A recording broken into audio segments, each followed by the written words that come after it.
আসসালামু আলাইকুম, ইউনিক স্কুলে স্বাগতম। এখন আলোচনা করব একটি সংখ্যা কি অঋণাত্মক নাকি ঋণাত্মক তা নির্ণয়ের অ্যালগরিদম, ফ্লোচার্ট এবং সি প্রোগ্রাম সম্পর্কে। চলুন ক্লাসটি শুরু করা যাক।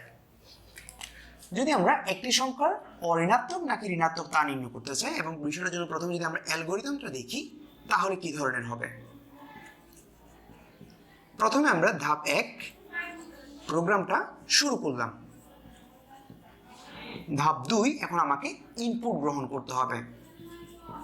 ইনপুট এ একটি সংখ্যা আমাকে বলা হয়েছে, তাহলে আমি যে কোনো ভেরিয়েবলের একটি চলক আমি ঘোষণা করে নিতে পারি। ইনপুটে এর মান গ্রহণ। ধাপ 3 যদি a greater than or equals to 0 হয়, যদি এর মান 0 সমান হয় বা 0 থেকে বড় হয়, তবে এ অঋণাত্মক, বা আমরা পজিটিভ লিখতে পারি। নতুবা আমাকে পরের ধাপে যেতে হবে।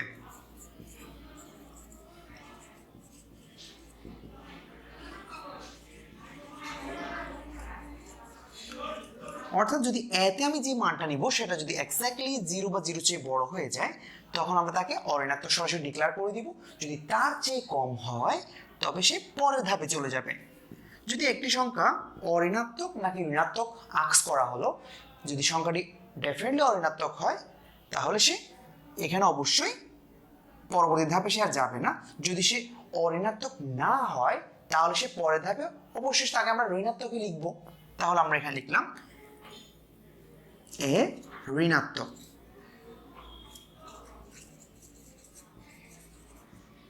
ধাপ 5 শেষ। এখন এই বিষয়টার জন্য যদি আমরা ফ্লো চার্ট দেখি সেটি কি ধরনের হবে। শুরু,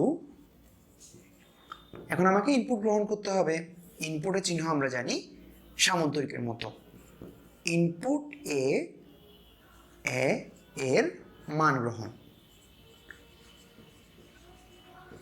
চাইলে আপনি এখানে ইনপুটে এই কথাটা বারবার না লিখলেও চলবে, এর মান গ্রহণ এভাবে লিখলেও হবে। এখন আমাকে যেহেতু এখানে রয়েছে যদি, অর্থাৎ কন্ডিশন রয়েছে, তাহলে আমরা যে কন্ডিশন বা সিদ্ধান্ত নেওয়ার যে চিহ্নটা ছিল ডায়মন্ডের মতো সেই চিহ্নটা আঁকবো।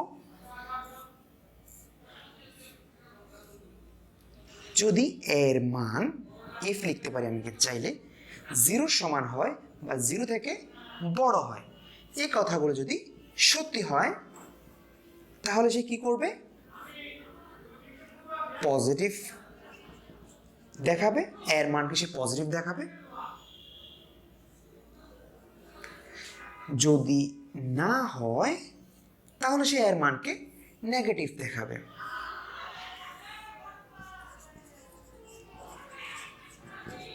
আপনি চাইলে এখানে এভাবে লিখতে পারেন a is a positive number, a is a positive value, the given value is positive, এভাবে লিখতে পারেন। এখন আপনার আর কোনো ধরনের কাজ বাকি নেই, আপনাকে ক্লোজ করতে হবে প্রোগ্রামটি। আপনি আলাদা আলাদা ক্লোজ করতে পারবেন না, সুতরাং এদেরকে কানেকশনের মধ্যে এনে ক্লোজ করতে হবে আপনাকে। আমি এখানে লিখলাম শেষ। তাহলে এখন কম্পিউটার কিভাবে কাজ করবে। ধরুন আপনি এর মান 5 নিয়েছেন, তাহলে কম্পিউটার এখানে 5 greater than or equals to 0 এই কথাটা সে এখানে বসাবে। 5 কিন্তু 0 সমান নয়, কিন্তু 0 থেকে বড়, কথাটা সত্য, সে পজিটিভের দিকেই চলে যাবে। ধরুন আপনি এর মান নিলেন -5। -5 0 সমানও নয় বা 0 চেয়ে বড় নয়, ইনফ্যাক্ট 0 চেয়ে সে ছোট মান। যদি আমরা সংখ্যা রেখা যদি ট্রাই করি দেখি -1 -2 -3 এইভাবে কিন্তু আসে বিষয়টা। সুতরাং দেখা যাচ্ছে -5 0 সমানও নয় বা 0 থেকে বড় নয়, কথাটা মিথ্যে। সুতরাং সে নো এর দিকে চলে আসবে এবং সে মানটাকে নেগেটিভ দেখাবে এবং প্রোগ্রামটা ফাইনালি সে ক্লোজ করে নেবে। এখন এই বিষয়টার জন্য যদি আমরা সি প্রোগ্রামটা ট্রাই করি সেটি কি ধরনের হবে। আমরা যদি সি প্রোগ্রাম ট্রাই করি, প্রথমে আমরা লিখব library include studio.h int main একটি সংখ্যা ইন্ট এ লিখলাম সেমিকোলন। এখন আমি এর যেহেতু মান নেই আমি মানটা স্ক্যান করে নিলাম, স্ক্যান ফাংশন। এখন আমি বললাম ইফ এর মান 0 সমান হয় বা 0 থেকে বড় হয় সেক্ষেত্রে printf, তাহলে আমি এখানে লিখলাম given value